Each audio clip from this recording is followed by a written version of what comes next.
Good morning, everyone. This is Andy Bray at NUMOA. Thank you so much for being on this morning for the webinar. Really excited to hear about the work going on at Mass OTA this morning. Before we get underway, a couple of housekeeping notes. This session will be recorded so that we can share it out to others that were unable to join us this morning. We will be taking questions through the question box on the GoTo panel. So if you see that on that right-hand GoToWebinar panel, you can type your questions in as we go and as they occur to you. And we will be fielding them at the end of the presentation. And with that, let's go ahead and get started.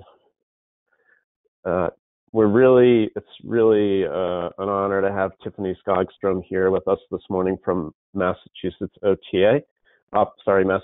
Office of Technical Assistance. Tiffany is the Outreach and Chemical Policy Analyst at Mass OTA. And for the last 3 years, OTA has been working on chemical safety and climate change, and really looking forward to hearing about that work this morning and hope that it leads to a fruitful discussion following the presentation. And with that, I'll turn things over to Tiffany. Great. Thank you, Andy, for that kind introduction. And good morning, everyone. As Andy said, my name is Tiffany Skogstrom, and I work at the Massachusetts Office of Technical Assistance, otherwise known as OTA. We are a state agency that was created by the Toxic Use Reduction Act in Massachusetts, and that requires that businesses that have more than 10 employees that use certain chemicals at a certain threshold report to the state, pay a fee, and every 2 years do a toxic use reduction plan. So our office provides technical assistance to Massachusetts toxic users to try to reduce the amount of chemicals that they use. So about 3 years ago, actually probably more like 4 years ago, we received a grant from the US EPA to work with chemical users on chemical safety and climate change resiliency. So in other words, to try to incorporate toxic use reduction into their emergency preparedness. And this was something that became obvious after, some of the accidents that we've seen with the hurricanes all over the country. So today I'm going to report to you about the results of our grant and how we're moving forward. This grant has ended, but we continue to offer chemical safety and climate change resiliency, services to both now toxic users, but also the local and regional emergency planning committees, and try to incorporate this into public health. So with this grant, so the goal of the grant was to incorporate toxic use reduction into climate change resiliency planning to reduce the risk of industrial accidents. We were able to give grants to 7 different regional planning agencies to hold 2 different trainings. The first training was for first responders on identifying toxic users in their communities to try to think about, okay, who's at risk, what are they using, and how can we get them to have some plans so that we don't have any accidents. We then asked the first responders and the people who attended that to recruit the businesses within their neighborhoods, communities, and jurisdictions to come to the next training, where we opened up a map, which I'll share with you, showed people where they were located and said, okay, have you thought of what happens when the electricity goes out due to a storm? Will you be able to refrigerate your chemicals? Will you be able to keep running? So this was just a way to bring people together, and actually the training itself, the first training that we had, rolled out on the heels of Hurricane Harvey.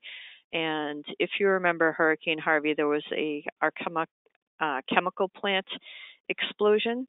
And they were working with organic peroxide. So what you see on your screen right now is these are the skeletal remains of tractor-trailer trucks that were holding those organic peroxides. So organic peroxides, need to be refrigerated in order to be kept stable. So what happened was when the floodwaters rolled in, The plant had nowhere to store these, so they started moving them to like the areas that still had electricity. And when those places failed, they started putting them in refrigerated trucks and moving them to higher ground. And eventually the refrigerated trucks ran out of fuel. So what you had was the workers hand moving canisters of these organic peroxides to the last remaining building that had refrigeration until the fire department came in and said, this isn't safe. People shouldn't be moving this by hand. There's going to be an explosion, and we also need to evacuate a mile and a half around the plant. So this is an unnecessary risk that probably could have been prevented, and no workers should really be exposed to that type of thing or asked to be doing that during the course of an emergency. So what you see here is would have been pretty serious had there been workers still moving these canisters by hand. But it's not only just a risk to workers, right? Thanks to social media, we can see what's happening on the ground. So these are the tweets from the people, the civilians who are sheltering in place, which is really actually scary. So people are told not to move. First they're evacuated, then when they're not evacuated, they're told not to move, and they're saying there's a thick smell of oil, there's a widespread gas smell, people can't breathe. Why is all this flaring going on? So this is really frightening for the surrounding community when something like this happens. And then we also have the risks of the first responders, right, who are the first to come in and see what's going on. And so we had first responders get hit in this Arkema chemical plant explosion, which is really unfair. So this was an unfortunate model that we decided that we would use as an example so that we could avoid this type of thing from happening in Massachusetts. And the way that we can do that is by bringing toxics users together with the people on the ground to get them more engaged, let them know where their risks are, and see if they have a plan. So when people think of climate change, they think of sea level rise. So our trainings might have been the first time that people even thought about chemical safety. And like I said, the Hurricane Harvey in Houston was really an untimely example, but we definitely used it to try to get people's attention. So now that we know, now we've seen that floods can actually cause industrial accidents, right? Because it's not just chemical releases and spills, but emergency shutdowns can result in, chemicals being unstable and the risk of explosion, or people not able to ventilate properly because their HVAC fails. So, you have fumes building up, which is a risk. And then there's extreme heat. So if people can't keep their chemicals at certain temperatures, there's risk for explosion. And where facilities use water for their cooling or fire suppression system, you have a problem if there's a drought. And in the Northeast, we're familiar with extreme colds, which can cause power outages, frozen pipes, HVAC failure. So if you think of frozen pipes, if your pipes freeze and those frozen pipes are above a chemical storage facility, and that chemical storage has chemicals that aren't compatible with water, you may have a problem. And then general storms, power outage, HVAC failure, but generally infrastructure failure. So are there roads to be able to evacuate the area? Are there road closures? Does your facility have so much snow or so much water on the roof that it might risk collapse? So these are some of the things that we think about when we think about chemical safety and climate change.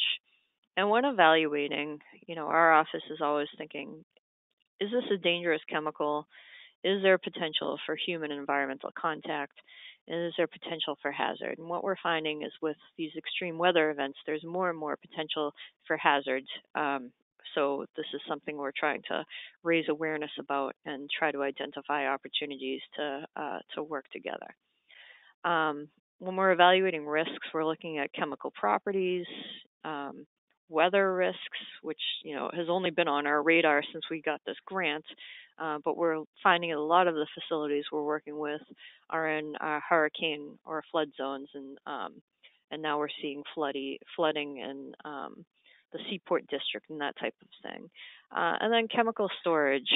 is there secondary containment? Are chemicals being stored according to how compatible they are versus an alphabetical way? So that is super important.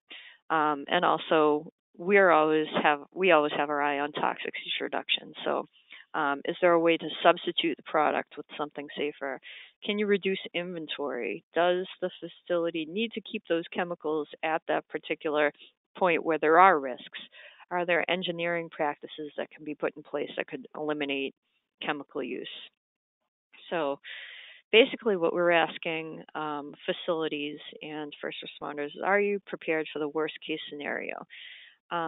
So the first thing that we did was we helped people identify risks with this map that we put together. So I'm actually going to go to the map that I have loaded up on my screen. And this is a map that should be available to you. So this is on our website and it's available to everybody. So what you see right here, all of these red dots, these are tier 2 facilities, which are toxic users. So this is in Massachusetts where chemicals are used, stored, or released.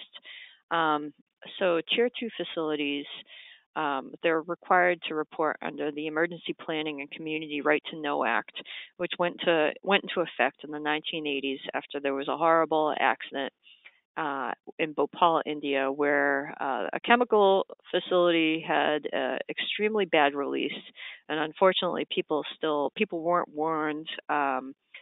Emergency exits were closed, alarm systems didn't go off, and people are still suffering from that chemical release today.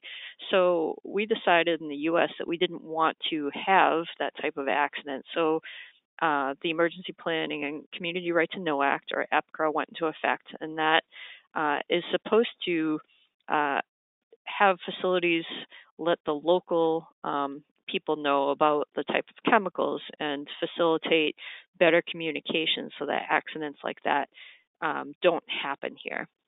So these are all the tier 2 facilities in Massachusetts. So what you can do is you can actually go in here and you can put any sort of address in Massachusetts, but we're going to look at an environmental justice community. So I'm going to put in New Bedford because they are on the water. And they are an environmental justice community. Now you should see New Bedford. I'm not sure if there's a time drag or not, but this is New Bedford, Massachusetts, and you can see that there's lots of tier 2 facilities, and they're on the water. So we're going to zoom in a little bit. So now we can do things like we have a menu up here that says sites with chemicals, flood threats, land and environmental layers, public safety, infrastructure, boundaries. So we're going to choose boundaries and we're going to look at environmental justice communities. And then if you go down here, it shows on the legends what we're looking at. So this is an environmental justice community. So when I click on it, it actually tells you what constitutes or how an environmental justice community is defined. So this is income level, minority population, or English isolation. Those are the three things that we're going to identify as being an environmental justice community. In this particular neighborhood is low income and minority population. So you can see there's a lot of things going on. There's a lot of tier 2 facilities in these types of communities, and we really need to protect them. So let's add other chemical sites. So what we can do is we can do 21E sites, which are contaminated sites, power plants, underground storage tanks. So you can see things start to populate toxic release inventory, major facilities, and you can see this is like, the purple diamond is large quantity toxic user, hazardous waste treatment storage, NIPD's discharges, wastewater treatment plants. Why don't I go back to the boundaries level and just take off. I'm going to take this off so that's easier to see.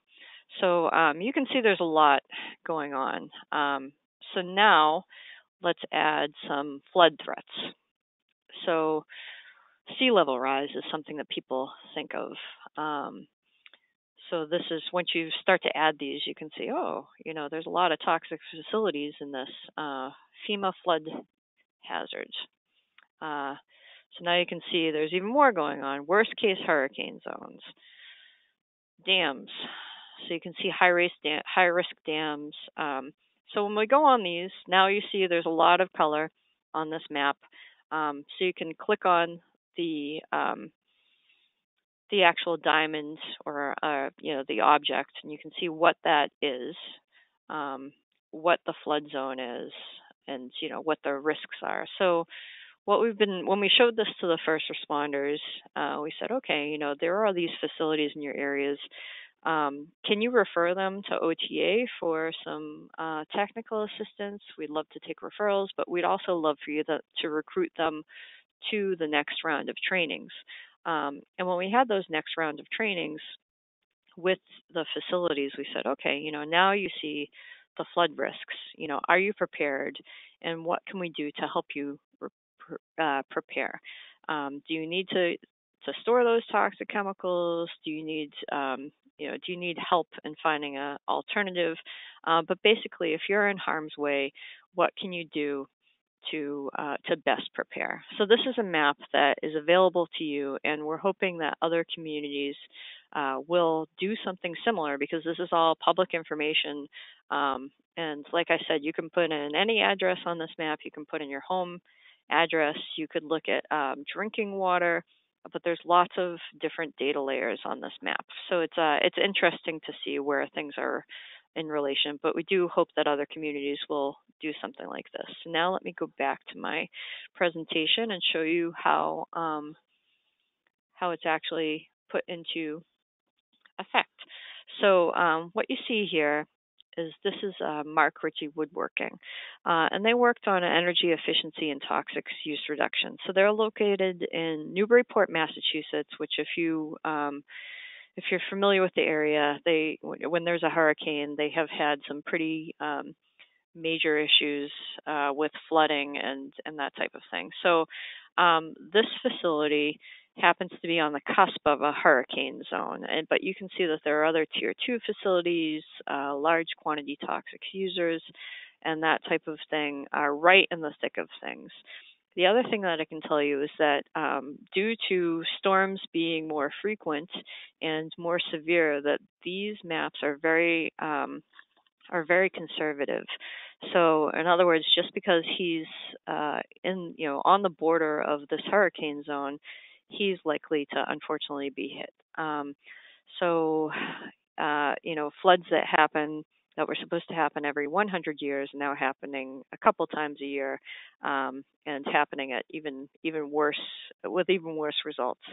But he might be in a little bit better shape than these other folks, right? Because he worked on toxic use reduction.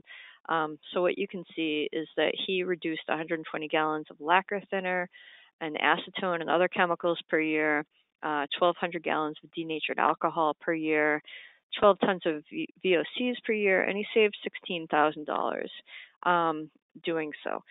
So the other great thing about this facility is that he's actually almost off the grid.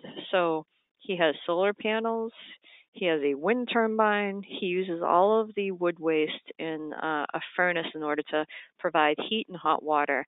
So not only are these chemicals not going to migrate off of his property in the event of a flood, he's better off because he'll be able to run for longer.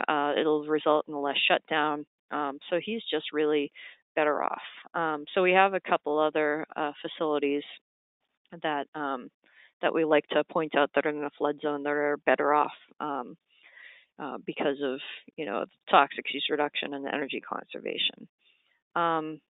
So the results from our training, we did 14 trainings, 7 with first responders and 7 with facilities or targeting facilities, and we were able to train 428 people. The people who came to the municipal or first responder trainings, we had 192 folks who we then asked to recruit businesses, and so we've at our business trainings we had 236 businesses attend those trainings, and then during the course of the grant we had 54 site visits that happened in relation to our climate change work. The other thing is we've been asked to go out and train at local and regional emergency planning committees, watershed associations, and other people who are interested in doing this type of climate change work. So just because the grant is over doesn't mean that we're not offering this. It actually has picked up, and we're finding more opportunities to help communities and help businesses and show off our map. So after our grant was finalized, I was able to have 4 Worcester Polytech students work with me full-time for 7 weeks, which was a really great experience for me, and I hope for them. But they were able to actually go in and evaluate our trainings. So I had them call and email and interview as many people who attended our trainings as possible that would talk to them and ask them, what they liked, what they didn't like, what we could do better, and what we should do moving forward. So what we found was there was a desire for hands-on and mock incident exercises, which we will hopefully be putting together. They really liked our map. They found the information useful. There was a desire for more online tools.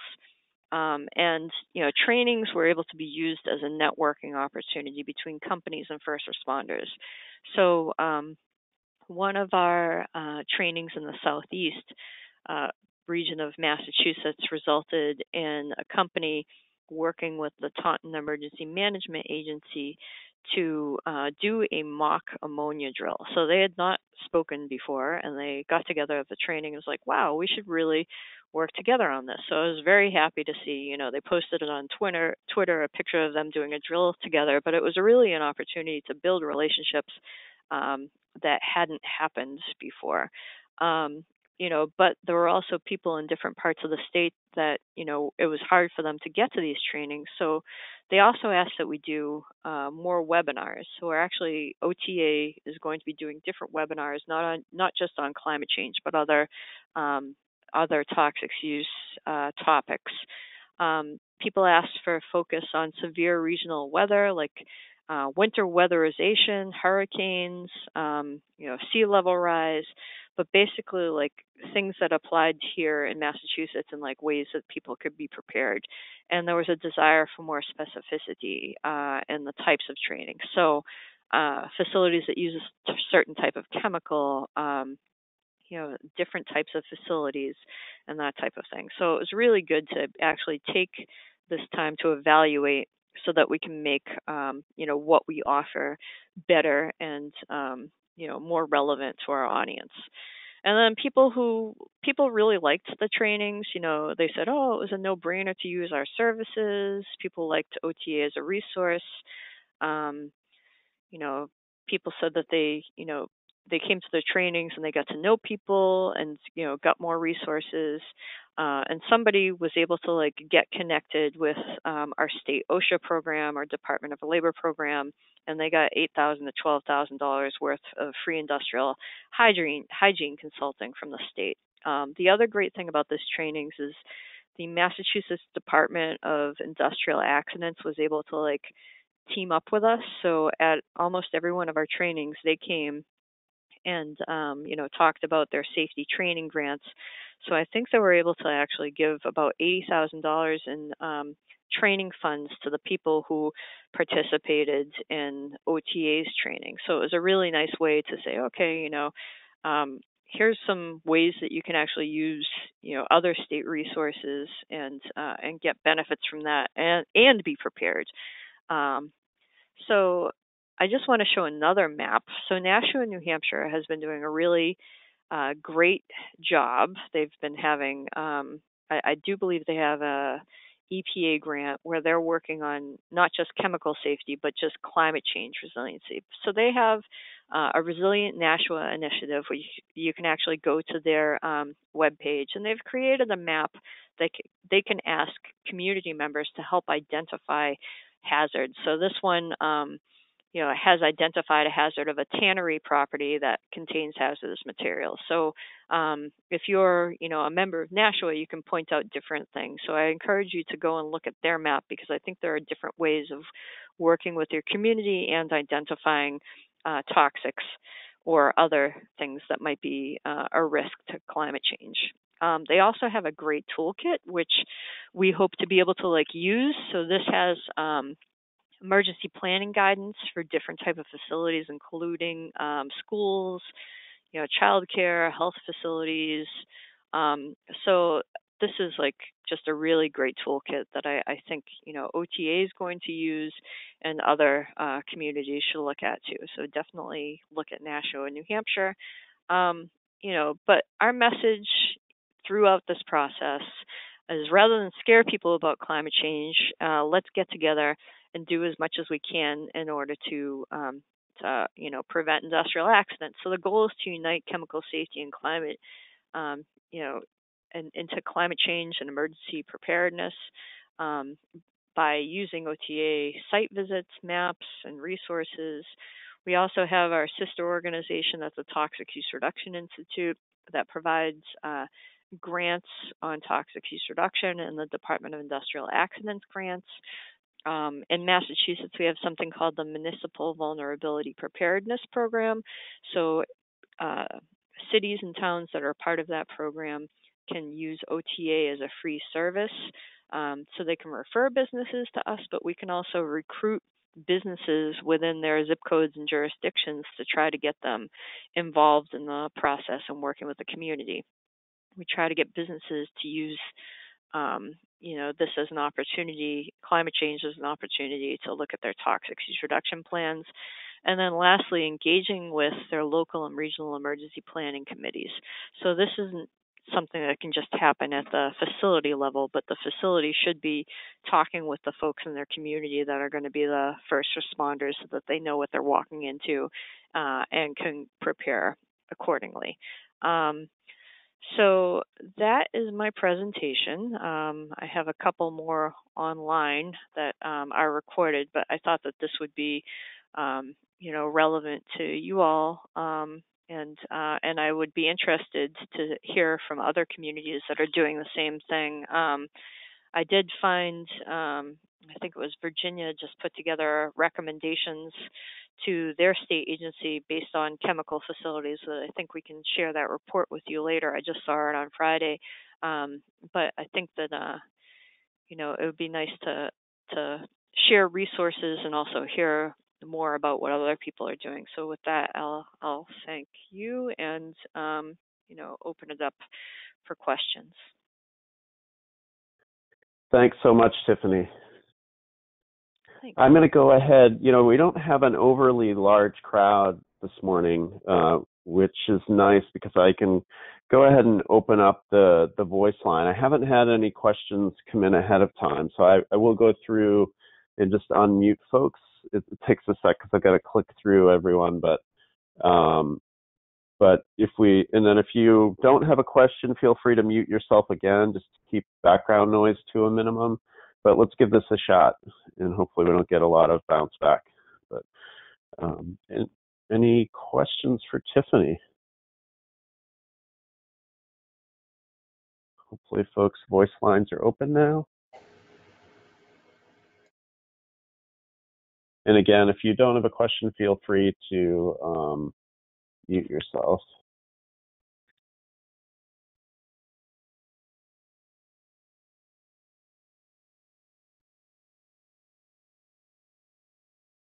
Any questions?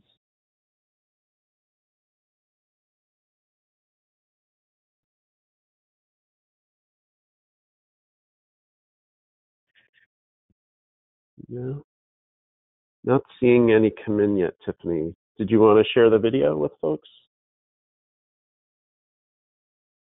Hello?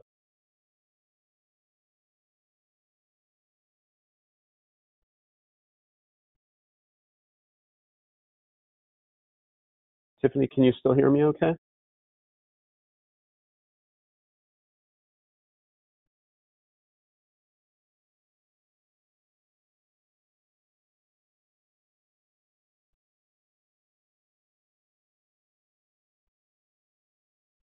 You folks should be able to see that Tiffany shared out the web address for a short video that they did.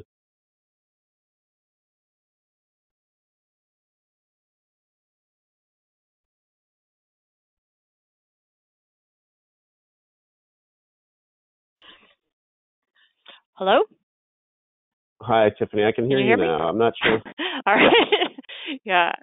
So I was muted for a second. At least it showed up I was muted. What I sent out was a link to a video that we put together to try to raise awareness about our training and the OTA services. I wanted to share it this morning, but I was having a lot of technical difficulties with the wireless not working and other things. But I hope that you have a look at the video. It's about 4 minutes long.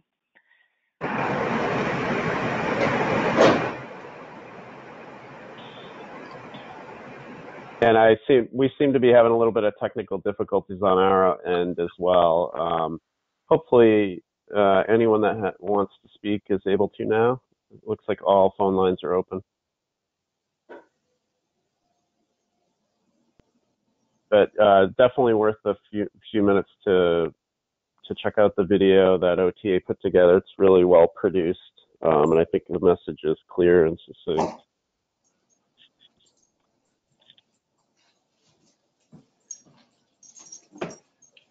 Any questions for Tiffany? Tiffany, I guess a little moderator prerogative. I have one question for you about what kinds of requests for on-site follow-up assistance you've gotten for this, and what kinds of specific recommendations you've been able to make. Yeah. So when we did these trainings, we told the first responders that they could refer businesses to us. And then at the trainings that we did for toxic users, we, told people that they could, we could provide free and confidential site visits to them. So after one of the trainings, there was a really bad, I can't remember if it was like our bomb cyclone or one of the really bad storms that we had in Boston. The day after, it was actually a state emergency. So I came back to a voicemail from, someone who had responded to an emergency, I think at like a plating facility. And it was someone from the fire department, and they had, gone to our training and remembered. And they said, oh, we walked into this place and man, they're like in really bad shape. So, not just in terms of, being a flood risk, but they're just dangerous in general. So,